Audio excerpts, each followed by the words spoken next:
Hello viewers, আশা করি ভালো আছো। প্রতিবারে না আপনার সামনে নতুন আরেকটি ভিডিও নিয়ে চলে আসলাম। আজ আলোচনা করব আপনার ষষ্ঠ থেকে নবম শ্রেণীতে যারা আছেন, যে মাধ্যমিক অর্থাৎ একটা আপডেট প্রকাশিত হয়েছে, দেখতে পাচ্ছেন আজকে 23শে সেপ্টেম্বর। ষষ্ঠ থেকে নবম শ্রেণীতে সংক্ষিপ্ত সিলেবাসের দাবিতে সড়ক অবরোধ তারা কিন্তু আজ করছে। এবং আরেকটা আপডেট হচ্ছে ষষ্ঠ থেকে নবম শ্রেণী পর্যন্ত সিলেবাস সংস্কারের দাবিতে বিক্ষোভ কিন্তু, ঠিক আছে, দুইটা আপডেট প্রকাশিত হয়েছে। আসলে তারা কেন সংক্ষিপ্ত সিলেবাসটা চাচ্ছে এবং এটা কতটুকু যুক্তিকর, আজকে এই নিয়ে আলোচনা করব। তার আগে বলে নিয়ে, আপনি যদি এই চ্যানেল নতুন হয়ে থাকেন তারা আপনার সাথে রিকোয়েস্ট থাকবে যে এই ধরনের নিত্য নতুন অল এডুকেশনাল আপডেট সবার আগে পাওয়ার জন্য অবশ্যই চ্যানেলটি সাবস্ক্রাইব করে পাশে থাকুন, কারণ আপনার লাইক এবং সাবস্ক্রাইবের কারণে কিন্তু আমাদের নতুন আরেকটা ভিডিও তৈরি করার অনুপ্রেরণা সৃষ্টি করে। সরাসরি সেই আপডেটে চলে যে আপডেটটা আজকে প্রকাশিত হয়েছে, দেখতে পাচ্ছেন এখানে।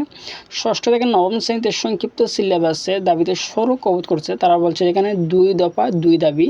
ষষ্ঠ থেকে নবম শ্রেণীতে সংক্ষিপ্ত সিলেবাসে আন্দোলন, ঠিক আছে, আয়োজনে যশোর জেলার শিক্ষার্থীবৃন্দ। এখানে দেখতে পাচ্ছেন সংক্ষিপ্ত সিলেবাসের দাবিতে যশোরের সড়ক অবরোধ করেছে ষষ্ঠ থেকে নবম শ্রেণীর শিক্ষার্থীরা। সোমবার আজ কিন্তু 23শে সেপ্টেম্বর বেলা 11টার দিকে শহরের মুজিব সড়ক অবরোধ করে বিক্ষোভ করে তারা। শহরের বিভিন্ন স্কুলের ছাত্র ষষ্ঠ থেকে নবম শ্রেণীর 2 শতাধিক শিক্ষার্থী অংশগ্রহণ করে। এতে শহরের যানজটের সৃষ্টি হয়। পরবর্তীতে শিক্ষার্থীরা জেলা প্রশাসক এবং শিক্ষা অফিসারের কাছে স্মারকলিপিও তারা কিন্তু দিয়েছে, ঠিক আছে, যে সবাই মিলে কিন্তু জেলা প্রশাসক এবং শিক্ষা অফিসারের কাছে তারা স্মারকলিপি দিয়েছে যে তাদের যাতে সংক্ষিপ্ত সিলেবাসটা তাদেরকে যেন দেয়। আসলে তারা সংক্ষিপ্ত সিলেবাস তারা কেন চাচ্ছে, তার কারণটা কি, যে অষ্টম শ্রেণীর শিক্ষার্থীরা অনিন্দ্য বসু জানান যে বিগত সরকারের আমলে আমরা ষষ্ঠ থেকে নবম শ্রেণী পর্যন্ত নতুন কারিকুলামের অধীনে ছিলাম। কোটা সংস্কার আন্দোলন থেকে সরকার পতনের আন্দোলন পর্যন্ত 1 মাস ক্লাস বন্ধ ছিল। আমাদের পড়াশোনা ব্যাঘাত ঘটেছে। নতুন সরকার আসার পর বার্ষিক পরীক্ষার নতুন সিলেবাস দেওয়া হয়েছে। সিলেবাস অনুযায়ী 14টি বিষয়ে পূর্ণ নম্বরের পরীক্ষা অনুষ্ঠিত হবে, কিন্তু 2 মাসে পূর্ণ নম্বরের সিলেবাস সম্পন্ন করা আমাদের জন্য খুবই কষ্টকর। এই জন্য আমরা 2টি দাবি করছি যে এক হচ্ছে সিলেবাস সংক্ষিপ্ত করতে হবে, আর 2 থেকে 4টি বিষয়ের পরীক্ষা বাতিল করতে হবে এবং দাবি আদায় না পর্যন্ত এই কর্মসূচি চলবে।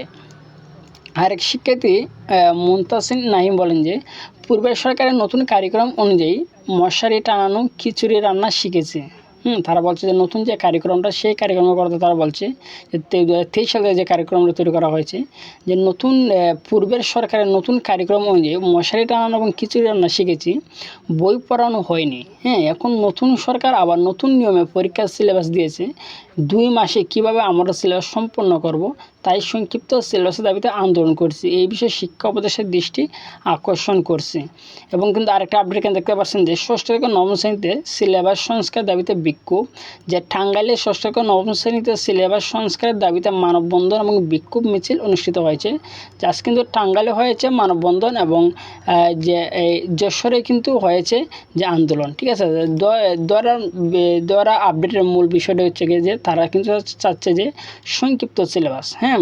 তারা সংক্ষিপ্ত সিলেবাসটা কেন চাচ্ছে, যে বছরের শুরুতে কিন্তু তারা যে আগের যে কারিকুলামটা আসলো, 2023 সালে যে কারিকুলামটা আসলো, সেই কারিকুলামে কিন্তু তারা পরে এসেছে। এখন যে নতুন সরকার প্রধানমন্ত্রী শেখ হাসিনা প্রত্যেকের পর যে নতুন সরকার আসার পর যে আপনাদের কিন্তু বার্ষিক পরীক্ষার যে প্রশ্ন কাঠামোটা তারা কিন্তু চেঞ্জ করে দিয়েছে। যে নতুন নিয়মে কিন্তু যে 2012 সালের যে পরীক্ষার কাঠামোটা ছিল, সেই কাঠামো অনুযায়ী কিন্তু আপনাদের পরীক্ষাটা নেওয়া হবে, যারা ষষ্ঠ থেকে নবম শ্রেণীতে আছেন।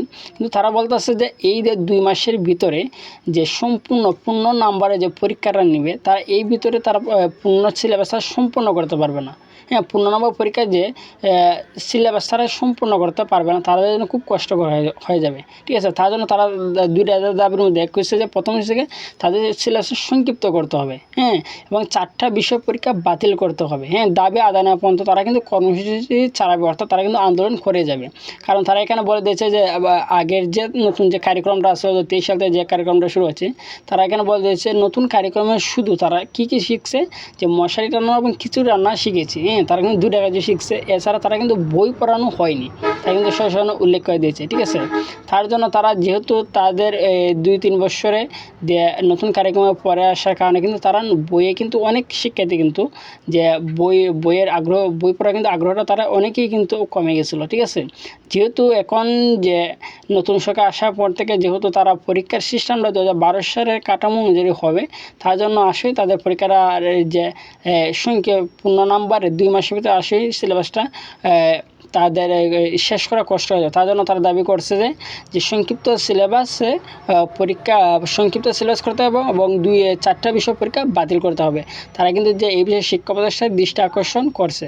ঠিক আছে, আশা করি বুঝতে পারছেন যে কেন তারা সংক্ষিপ্ত সিলেবাসটা চাচ্ছেন। তারপর যদি না বুঝে থাকেন অবশ্যই কমেন্ট করে জানাবেন, আর যদি ভিডিওটি ভালো লাগে থাকে অবশ্যই লাইক দিবেন। আর আপনি যদি এই চ্যানেল নতুন হয়ে থাকেন তারা আপনার সাথে রিকোয়েস্ট থাকবে যে এই ধরনের নিত্য নতুন অল এডুকেশন আপডেট সবার আগে পাওয়ার জন্য অবশ্যই চ্যানেলটি সাবস্ক্রাইব করে পাশে থাকুন। ধন্যবাদ, দেখা হবে অন্য কোনো ভিডিওতে।